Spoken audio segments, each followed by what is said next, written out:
Welcome back to Boss Up. I'm Nicole Jones, and we are here to teach you about how to start, grow, and sustain your business. I am back with episode 2 with Brandon Williams. Thank you for being here. Glad to be here. Thank you so much for enjoying the last episode, and I'm I really happy to be mean, continuing this.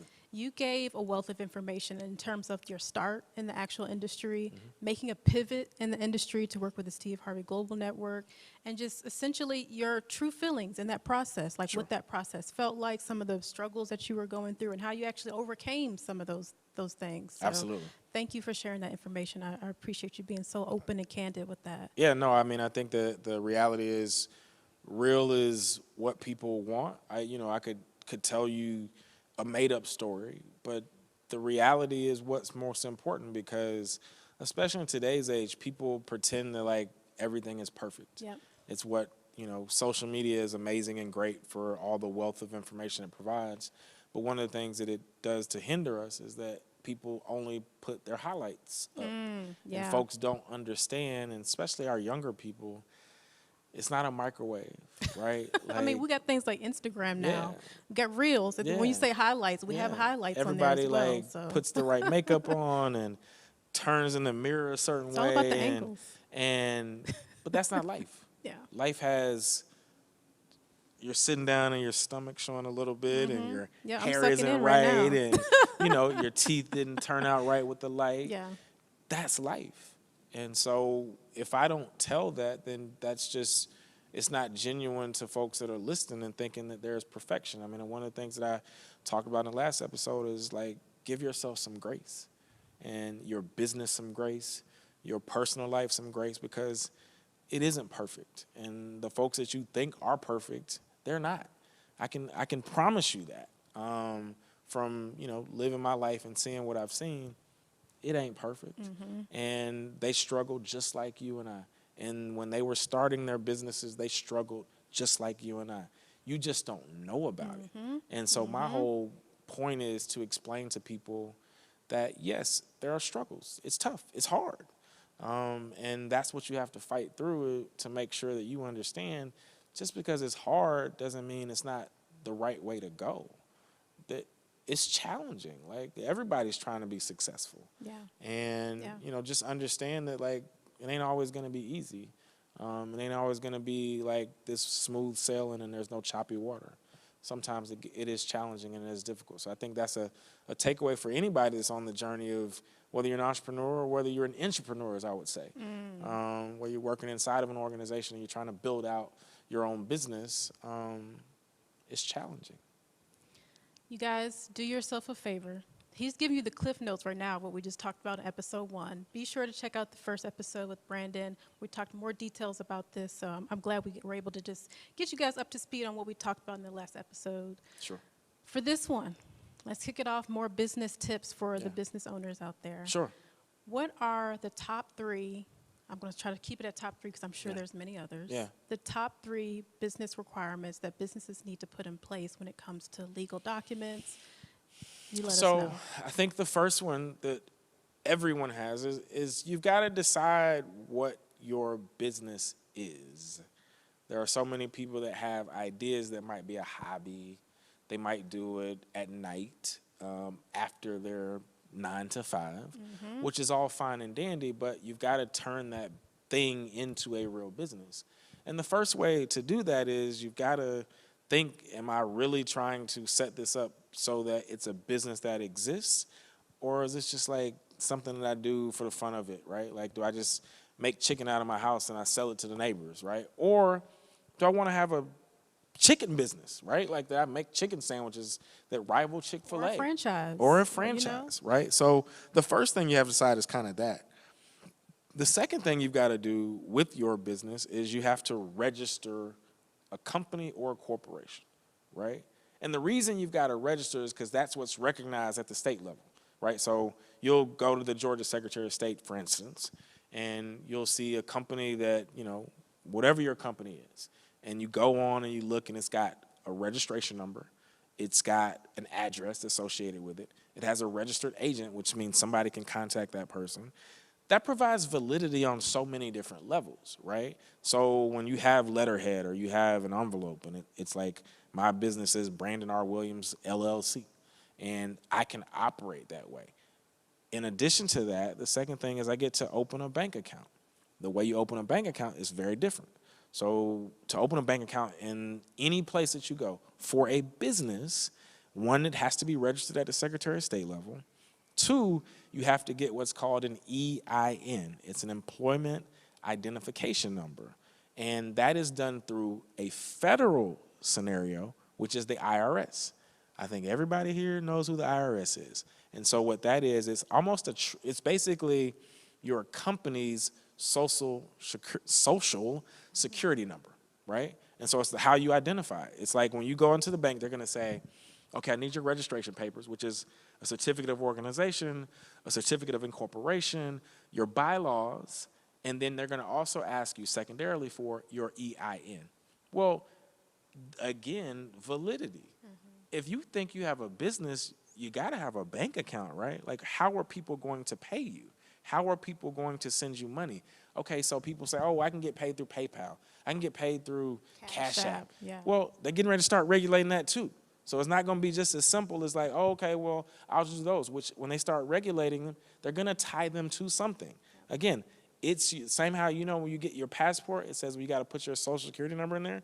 That's your business's social security number. It's your EIN. That is how you operate. That is how you do anything. That is how you pay taxes. So again, you can't start a business if you don't plan to pay taxes. So that's the second thing. The third thing that I would say is, you know, and this one is a little bit of a nod to a professional. Hire professionals. Some people say, well, I don't have the money. There's some level of a lawyer that you know, an accountant that you know, and just talk to them about what you're trying to do.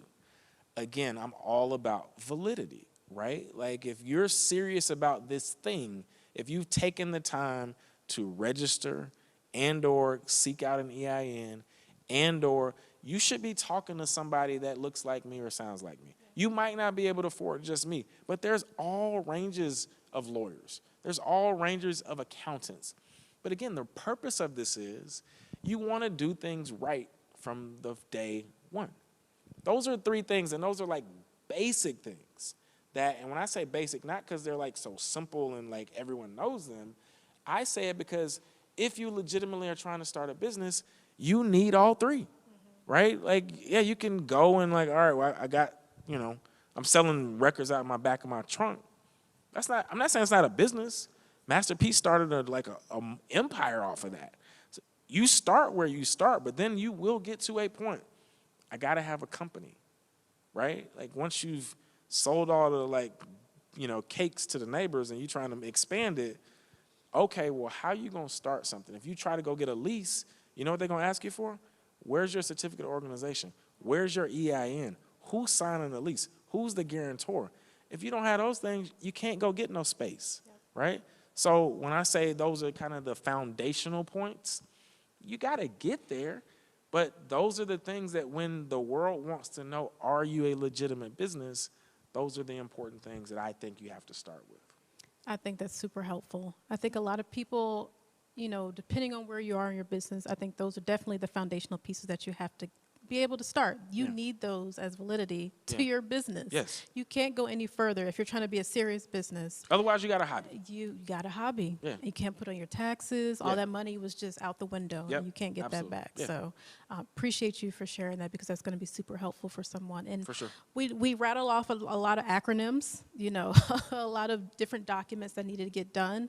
But these are fairly simple documents that you can get literally online. Yeah. You don't have to go into the offices. You can actually do them online depending on what state you're in. And listen, I would say to everyone, again, not a knock against professionals, but the way that this has been democratized with like a LegalZoom or LegalZoom essentially is like a law firm for especially for things like this. I mean, you can get on LegalZoom right now, start a company, and they have people that will help you. Now, they're not going to provide you legal advice, but if you did a little bit of research and said, hey, I want to start a company in Virginia, they would help you start the company. You provide the name.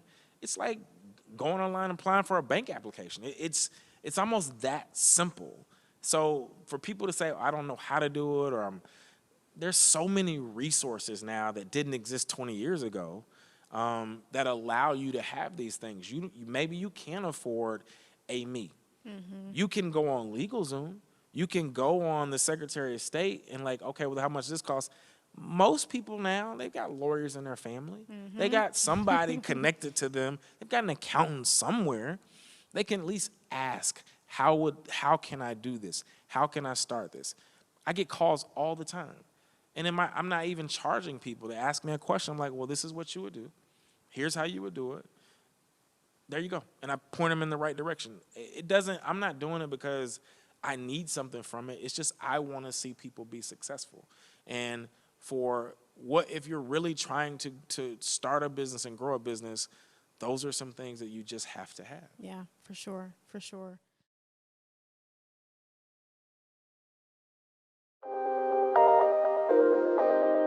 Every discipline starts with creating a habit. Find a plan that works for you. I know you can put a reminder in your phone, call so and so in 30 days. You can't use the excuse that, I'm an introvert or I'm an extrovert. You know, stuff people like to say. Nah, if you're not outgoing, right, you better get going, because that's the only way networking works.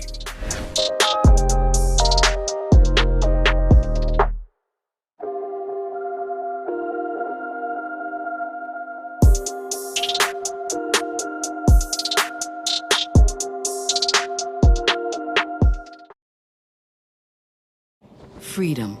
It's at the core of who we are. The freedom to live without fear, to jog where we please, to wear a hoodie. The freedom to breathe. Before we celebrate the freedom most Americans have, we must fight for the freedom all Americans deserve. Because all lives can't matter until Black lives matter.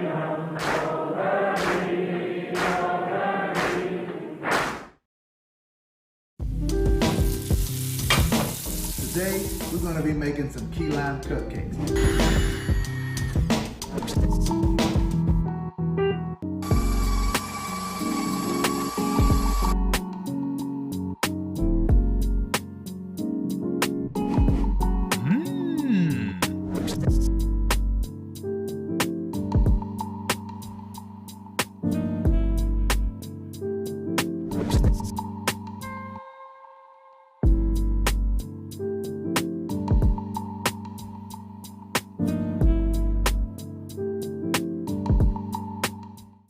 So we've gotten to the place where we started the foundational pieces. They're in place. We're solidified. Yeah. We're good now. Yeah. Now let's talk about the funding piece. Yep. You have worked with a lot of different companies. You've secured a lot of mergers and acquisitions. In the last episode, we talked about, I think it's over 100 billion plus that you've worked on within any given company. Yep. How then do entrepreneurs be able to secure that level of funding, grants, what have you, or work with someone like you to help secure something like that? Yeah, so I think that there's, what a lot of people start with, and you'll hear people say this or they'll throw it out, is kind of like friends and family, right? Yeah. And in a lot of worlds, the businesses, the first funders are people you know, right? You tell someone, hey, mom, dad, uncle, aunt, cousin, brother, I got this great idea, and I need $5,000 to start it, right? Whatever. And the first set of money will come from that. And it might be $5,000 just to get it kicked off and get the thing started. It's because what most people, when they say funders, the first question a lot of times, financiers or people that like invest, like, how much money do you have in it? Like, and the reason for that is, how committed to this idea are you, right? I know you're working at it, but do you have any money in it? Do you have, yes, you got some equity in terms of sweat equity. Hey, man, I poured all of my savings in this, $27,000. Yep. Okay, then that tells me you're super serious about it, right? And then you got to start growing with some revenue, right? You got to be making some sales or providing some services that people will pay for. So if you're not providing legitimate enough or enough of that, so you get $5,000 from mom and dad, and then, all right, well, now we've got, $100,000 in revenue for the first year, and I'm selling X, Y, and Z. And then all of a sudden, it's like after year one, maybe you're at 250,000, 300, 400,000. And then there comes a point where it's like, okay, well, maybe you go get some government money. It used to be called like SBA money, right? Like in the government now, they've got different programs, certainly minority different programs, where you can become like 8A certified, or you can become, SBA certified, so that maybe you're an African-American woman who's got a business, there's money there.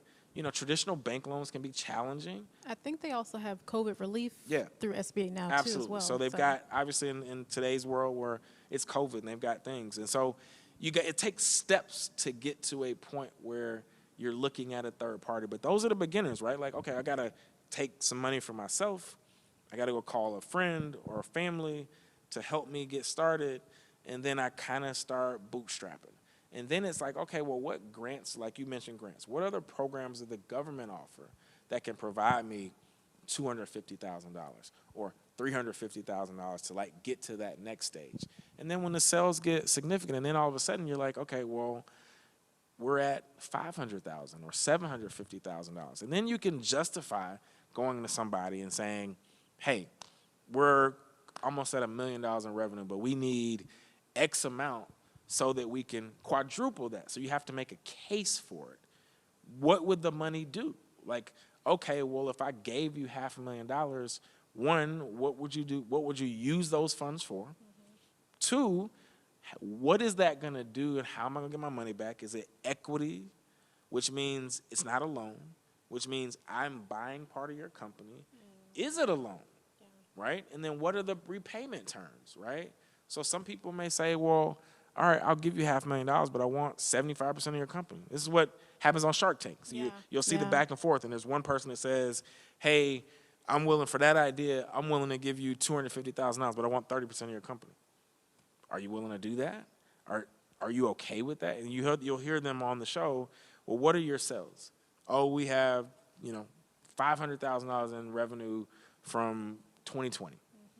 And they're asking those things because that's what's important. They're asking it because how do you justify me giving you my money, right? Like, am I getting it back in 6 months plus 10%? Am I getting 30% of your company, so I'm taking a gamble that your idea is going to work? And then what is that 30%? So if I, for example, I just read about Sarah Blakely selling Spanx, or selling a majority interest in Spanx. And I think she said she started like $10,000, maybe less. And she bootstrapped. She probably got that first, capital from either herself. She went to some friends and borrowed it, or said, hey, I'll give you 5% of my company if you give me $10,000. And she just had an idea. And Out of her garage. Out of her garage. And she just worked and worked and worked and worked. And that's what it is. That's the process. And I'm sure at some point along the way, it went from, I got some friends and family, to she took on an investor. And that investor might have given her a couple $1 million.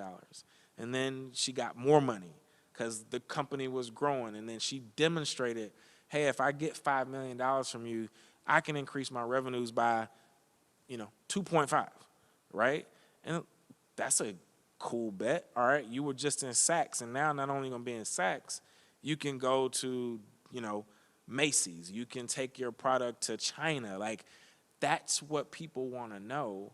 And like, what am I making a bet on? If you're just like, oh, look, I just need some money to put in my pocket, well, they're likely going to say, no, I want to know what you're doing with it. I want to know how you're going to use it. And what is this money going to do to help you grow? And how is your business going to scale? It can't just be one-sided vision where it's all within your friends and family network. Correct. It has to be able to scale as well. Absolutely. There's something that I read that you also not only do and help with negotiations with deals domestically, but internationally. Yeah. So that kind of speaks to what you were just alluding to with, making deals in China and so forth. What you just shared, does that change if you also want to get funding internationally? So I don't think so. I mean, I think business is business, right? Like, the regulations and the norms may change, but people who fund in Africa or the Middle East are no different than people that fund in America. Like they want to see the same, they ask the same types of questions. They want to know, like, well, what are you doing to demonstrate or present or show or whatever? What are your revenues? What are you selling? What are you going to be doing in the next 6 months or the next year? I need to see what those numbers look like. I need to know what it is you're generating, what it is that if I give you this money, one, how are you going to pay me back? What are you going to do to return my investment, plus something else? Business is business. Whether you're doing it here, the types of business may change. What's important to the financier may change. But the reason people from the Middle East put money here, because they want to make money too, right? So they're no different. It's just, again, the culture stuff is different, Right. but not the business principles. They are world renowned and defined. It doesn't matter whether you're in the city of Cincinnati or whether you're in Abidjan in somewhere foreign. Right. That was a wealth of knowledge. I hope everybody who's at home was able to take some notes on this particular information, gather as much details as you can in terms of funding and what you should be looking for in terms of grants, how to work with domestic companies, even international companies. It sounds like that doesn't even really change. Business is business, as we just heard. So be sure, if you want to rewind and get some more of that information, to figure out what do you actually need to implement in your business when it comes to funding. I know that's an all-time topic. It's a topic that never ends. Never How ending. can I fund my business? Well, you have to have money to make money. Yes. So I mean, it's doesn't matter race, gender, creed, nationality, religion. You got to have money to make money. And if you don't have anything that you're making money, you got to find a way to go get some money so that you can then build whatever you're trying to build. Yeah. So it is an age-old question. It will continue to be one. And, that's the reality of business. You have to have money to make money. I love that.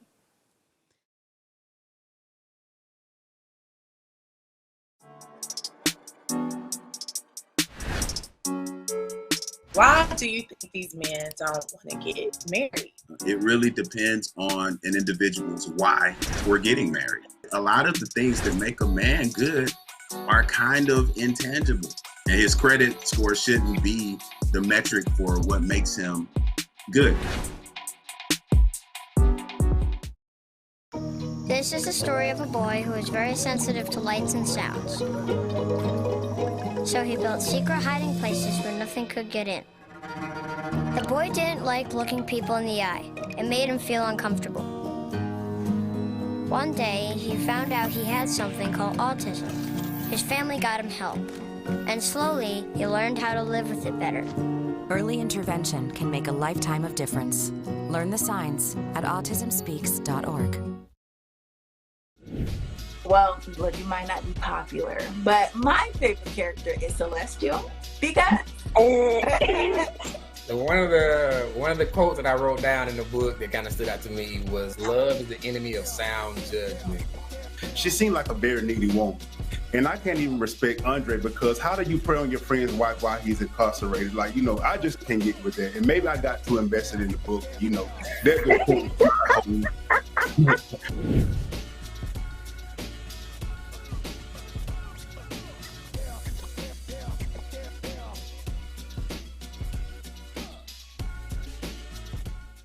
So we just heard you have to have money to make money. So let's go back to, that brings me to another topic about negotiations. How do you begin to make those negotiations with companies in terms of them want to actually invest in your business? Sure. I mean, it really, to me, I think it comes down to people, right? One of the things that I learned early on being just a pure lawyer is that people do business with people that they like. Now, again, doesn't always have to be the way. There are people that do deals that hate each other, and it just makes sense from a financial standpoint. Yeah, financial sense. It makes strategic sense, and they just do a deal together because it works. I tend to think that people want to do business with people that they respect, that they enjoy, they're cool with, they talk. And again, this is partly why they talk about implicit bias and different things that happen. Yes, it's racial sometimes, but the reality is everyone does it, right? We all congregate to the people that we like, right? You walk in a room, you see a friend, you immediately go talk to that friend because it's comfort, right? So, yes, like when people are, you know, this CEO talks to that CEO and they're at the same country club, it's not always racial. It's who's in your circle, right? Yeah. So find a way to be in the circles where people that like provide money. Like sometimes that means, hey man, I gotta be uncomfortable in an environment. I gotta go where people that do deals are. And that might be at a country club. That might be, hey, at the Four Seasons, or that might be at the St. Regis in Atlanta, because that's where those people congregate. Yeah, and has so to go to breaking those barriers. Yeah. Very similar to the first episode where you mentioned, you were out of your comfort zone. You Yes. went from Atlanta, which you know well, it's in the fibers of your being at this point. Yes. But you had to make that transition to Yes. LA. So being in those same type of rooms, being uncomfortable in spaces that Absolutely. you're not familiar with. And that's where I think the negotiations start. That's where you have to talk to these people for them to know who you are and what you do, right? So your business is like this kind of hidden gem, and you're generating $500,000 a year, and you've got a widget that you're selling, and you want to take that business to $5 million a year. They have to know about what it is. How are they going to know if you're not in the environments that they're in? And so find ways. It doesn't have to be you. Find a way that your lawyer is in those rooms. Find a way that your accountant is in those rooms. When I talked about that third level of like what's important foundationally, you might not be comfortable, and you might say, I don't want to do it. I'm not comfortable going to wherever. Find someone who is. Find someone that's affiliated and connected to you that can be in those rooms and speak on your behalf and can say, hey, I represent X, Y, and Z. It's a great company. It's got a brilliant idea. It's got a wonderful CEO. And what they need is X, Y, and Z to get to the next level. I'd love an introduction. When can I meet them? And then that's how it happens. It's like you got to get yourself in the room and in the environments and be open to being given that opportunity to pitch or to say, hey, I've got a great business and I need some money. How do I get to that next step? You're going to be in some rooms that maybe you're not always in. Maybe you haven't always been in. Find a way to get to those rooms and then start talking about yourself, talking about your company. Because what I've always said to people is what's important to people that are like supporting or going to support your business, they fall in love with like people. It's not the business. And when I used to like represent companies, it wasn't the idea or the company that interested me. It was the CEO. Because what I took a bet on is that whether this company works or not, that person is going to be successful. So that's what attracts people. Be energetic. Be like, be passionate about what it is you do. If you come into me and you talk about your company, you're kind of sulking and like, oh, I just got this little business. It's doing okay. This little business. I'm not drawn by that. Yeah. It almost doesn't matter what it is. But if you come in lively and like you're excited and like what's important, when I see now when people come to me and they're like excited about a show idea and they're excited about like some concept, I may not even think it's that great. But I'm like, that person, Right. they live this, they want this, this is important to them. So whether it's this idea or something else, I want to ride with them. And that's what I think people that lend money, and what I said is like, remember I said it's like an energy thing, right? Like people want to be with people that like, what is it that attracts me to you? What is it that attracts me to your business? It's not just the idea. It's a bunch of people got business ideas every single day. You've seen them, you know them, you've talked to them on this program. Yep. But what is it that makes you unique and your business unique because of you, and it makes me want to support it, that makes me want to give? That to me, that's the start and the heart of negotiating. It's like, I got to fall in love with the person that is leading it, and we'll figure out the rest of it. And we really will. You're not going to have all the answers. I'm not going to have all the answers, but we can find some people that will. I love that. That brings me, and that's a good segue into my last question in terms of the entertainment landscape. Sure. You've made this pivot from working in Alston and Bird, now into entertainment law with Steve Harvey Global. Yeah.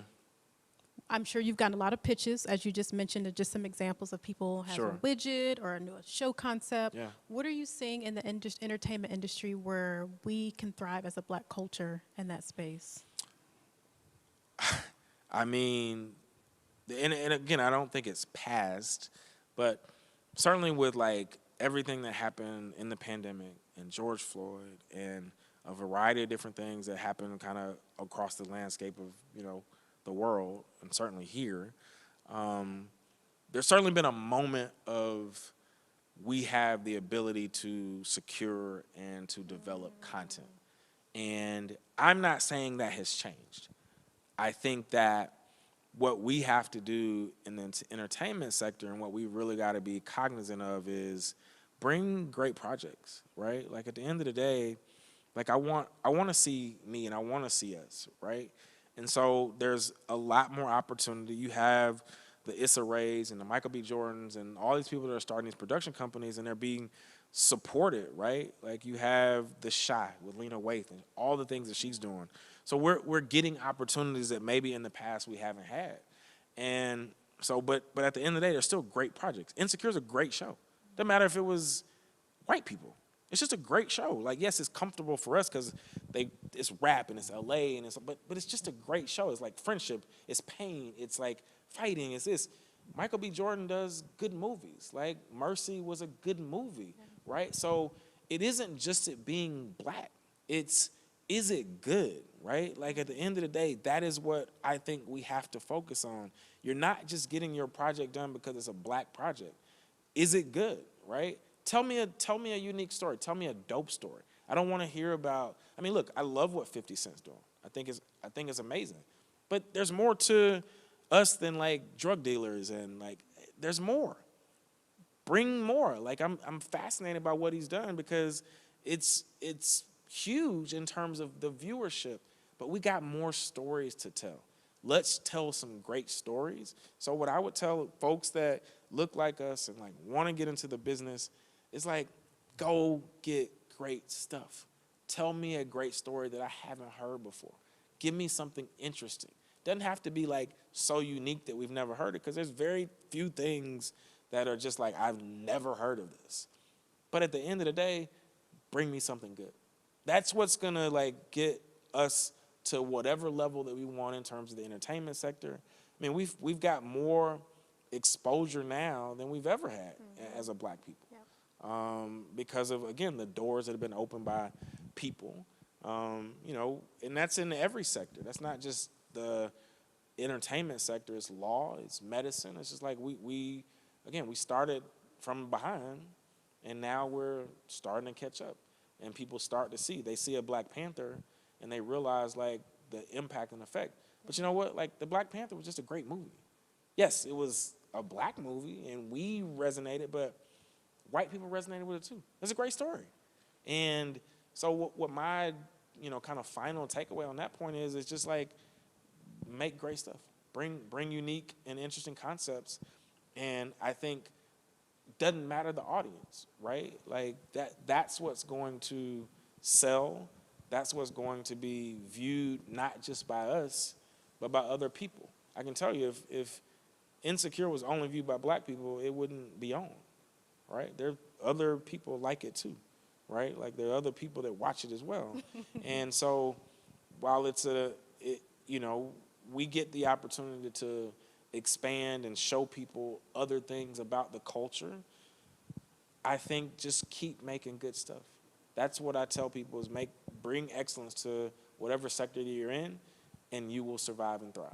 So that's what I would say in terms of what do I see in the entertainment sector, how will it grow, is doing great stuff and making great projects and bringing great concepts, and we will see more of us on those screens. Yes, I love that. That's beautiful and refreshing at the same time. There is more room for opportunity in the entertainment space. As you just heard, there's a wealth of opportunity. You can actually continue to build creative content, real content that actually speaks to each one of us. So I'm excited to hear that. I'm sure those who are watching, who's in that entertainment space, that you're excited too, because you're like, yes, my idea, I can go on it, I can pounce on it, and I can actually live it and breathe it, and it can actually feed an audience. Absolutely. No, for sure. Brandon, thank you. No, thank you. I appreciate you being here. Absolutely. This is a wealth of information, so we appreciate your time and just giving all this information, candid information to our audience. It's my pleasure, and again, I always like being on panels like this, Nicole, and mostly because there are people that probably haven't heard from folks that look like you and I, or that come from the backgrounds that we come from. And I think, you know, for me, what I would say to folks that are listening, they're like, I don't know how to get, I'm not special, right? Like I literally grew up in this environment, and if you had told me when I was 5 years old that I'd be where I am, I would say, I don't know how. I don't know where. And it doesn't mean an age thing. It doesn't mean that you can't start now where you are to get to a certain thing or get to where a level that you feel like you should be at, whether that's entertainment or, you know, law or medicine. Like, age is just so, like, restrictive, but it doesn't have to be, right? Class doesn't have to be restrictive. All of it is on the table. If you dream it and can think it, it's in your heart, it's possible. And that's what people have to understand is, like, there are no special people. Yeah, there's some people that are talented. There's some people, you're not going to be 6'9" and 270 like LeBron James. That's just physical. That's just God-given. But you got other stuff that's your God-given ability. And if you seize upon that and understand that, like, the opportunities are there, we can make the best of them no matter what it is. And we can go from, you know, Chapel Hill Elementary School to opening businesses in the Middle East within a generation. It's all possible. Yes, I received that one. Yeah, there you go. Yeah. Well, thank you guys for tuning in to Boss Up today with Brandon Williams. We super appreciate your time here. Make sure you catch on episode 1 if you're just catching in on this episode and you kind of cheated and heard this episode because we're talking about funding, everything everybody wants to hear. Make sure you listen to episode 1 as well. Thank you guys for listening, tuning in. Make sure you share this with your friends and family, and we'll see you again. Thank you.